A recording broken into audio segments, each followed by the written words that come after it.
guys! Welcome back to our YouTube channel. Please don't forget to like, share, and subscribe para lagi kayong updated sa mga video na i-upload ko sa aming YouTube channel.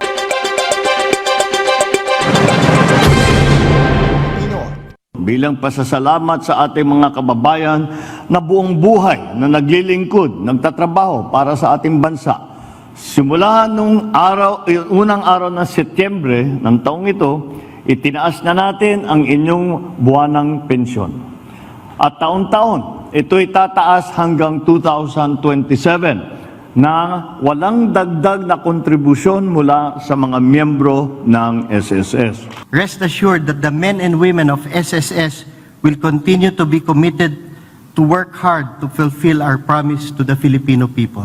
As of September 5, 2025, mahigit 3.8 milyon na SSS pensioners na ang nakinabang sa taas pensyon. Ang paglulunsad ng taas pensyon ay isinabay sa pagdiriwang ng ika-68 anibersaryo ng SSS. May direktiba naman ng Pangulo sa SSS at pati na rin sa Government Service Insurance System o GSIS. Sa mga kapwa ko, lingkod bayan na sa SSS at GSIS, huwag nating kakalimutan na ang bawat kontribusyon ng ating mga miyembro ay bunga ng kanilang pagsisikap at sakripisyo. Kaya naman, tungkulin natin na tiyakin na sa oras ng kanilang pangangailangan ay nandiyan tayo, handang umalalay at magbigay ng ginhawa sa kanila.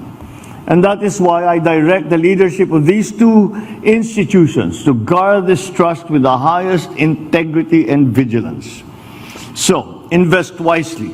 Modernize your systems and make your processes efficient.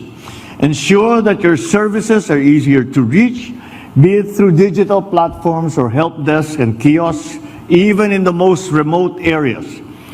Make sure your services are available whenever the need arises, wherever the need arises. Thanks for watching. Please don't forget to like, share, and subscribe.